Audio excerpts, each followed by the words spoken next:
What's going on, guys? It's Clutch Plays here, and at the beginning of the NBA season, the NBA decided to do the unthinkable, change the NBA draft lottery. Well, the NBA changed it alright and made it much different. Now the NBA draft lottery odds are spread out astronomically more even between the teams in the lottery. This is the chart here on the screen of the current draft lottery, and as you guys can see, most teams later on in the NBA draft lottery have benefited from this compared to the lower teams. Now, this is the old NBA draft lottery, where teams at the top have a much better spot to stay in the area, which is right for them, because if you have a bad record, you have to be at the bottom. It just makes sense. Now that you guys have seen this new draft lottery compared to the old one, let me go deeper into why this change may be one of the worst rule changes in the entire history of the NBA. To begin, this rule came to fruition because the NBA was upset about tanking that was occurring near the end of seasons. The tanking was extremely evident to the point where the Mavs owner Mark Cuban said at dinner with a few Mavericks players that losing is our best option.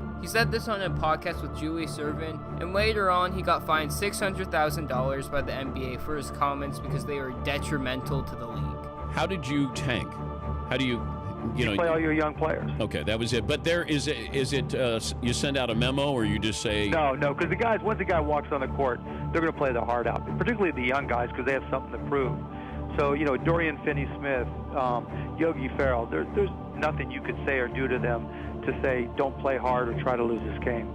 That wouldn't be right, and I don't think any NBA team would ever do that. But when you have Salah Mezri shooting threes, that's not a good thing.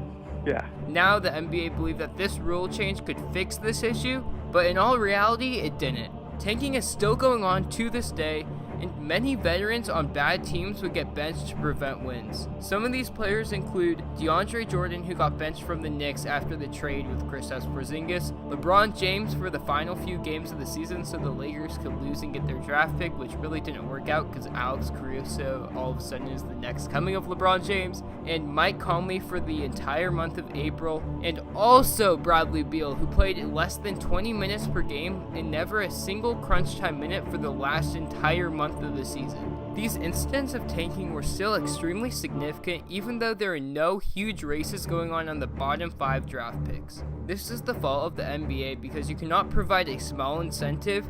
You have to keep it the same or provide no incentive at all between the top 5 picks because rebuilding teams will do everything they can to just get a little bit of a step up to improve their team for the future.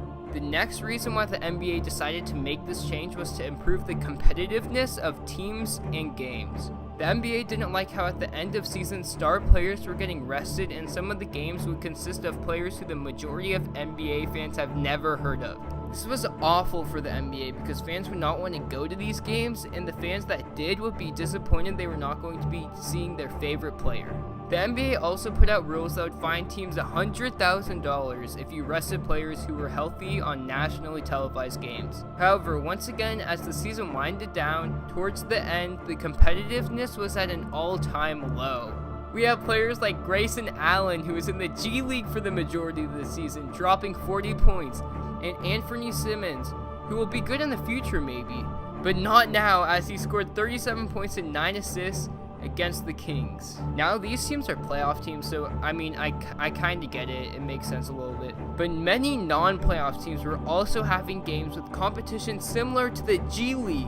For example, on March 31st when the Pelicans played the Lakers lost 130 to 102. And the best player on the Lakers who was playing was the 60-year-old man, Alex Caruso. I could only imagine the intensity the Lakers played with when losing to the Pelicans team without Anthony Davis by 28 points. As we can see, the change to the NBA draft lottery clearly did not fix the competitiveness of the teams or games during the back half of the season. To continue, the draft lottery odds of the 8th worst team to the 10th worst team are way too high for getting a top pick.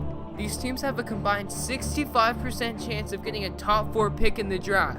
This is way too high for a group of teams that are significantly better than the bottom 5 teams who need these draft picks. To put this into perspective, the Knicks, who are filled with tons of young talent who aren't good at the moment and are the worst team in the entire NBA, have only a 52% chance to get a top 4 pick. This is absolutely absurd to even think that this is an okay thing to do for the NBA. Imagine the 76ers team who stunk for the longest time, and instead of having top 3 picks, which they were most likely to receive at the time, they had the 5th pick for 4 years in a row, which is the pick they are most likely to receive now. This would have taken them so much longer to rebuild their roster, and they honestly probably would still be tanking right now for young players if this change happened earlier. The worst part about this is now a smaller market team like the Pelicans or the Grizzlies, who are currently rebuilding now, will have a much harder time to do so in the future. They have to rely on their draft picks currently because they can't attract top level free agents, and now the draft picks come with so much more uncertainty. As you guys can see from this video, I do not like the changes the NBA made to the NBA draft lottery, but hopefully they can see this video and take note of some of the possible solutions I'm about to say. First, I think the NBA should have a new rule, which is the more times you're in the NBA draft lottery, the higher chances you get at a top 5 pick. This will help small market teams who are just not good get young players and avoid being in the draft lottery, getting the 7th pick when they are a bottom 3 NBA team. Also, the NBA should make sure the bottom 3 teams, no matter what, get a top 5 pick, and the worst team gets a top 4 pick.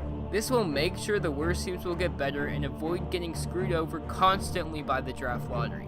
Finally, as evident by this video, the NBA wants to stop tanking and increase the competitiveness of the teams throughout the entire season. Why not input rules to ensure this? I know the fine is already there, but do NBA owners who are billionaires really care about a $100,000 fine? The answer is no, but they do care about their draft picks. If I'm the NBA, I'm going to try and threaten teams with taking away their draft picks if there are any teams tanking, like a lot of teams were doing this year. I can guarantee that if you threaten teams' draft picks, they will certainly follow your rules, and many teams would even listen to you if you're threatening their 2nd round picks, so why not at least give it a try?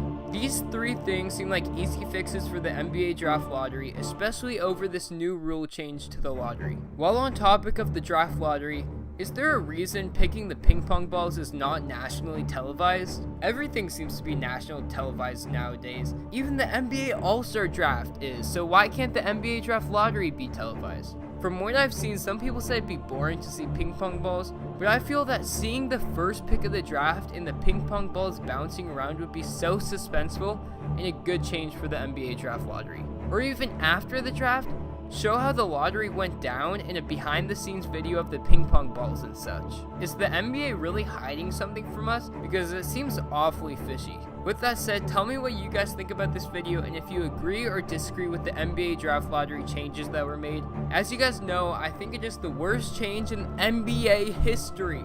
However, I am a Knicks fan, so there's a tiny little bias, but even if I wasn't, I would still think that this new model is honestly awful.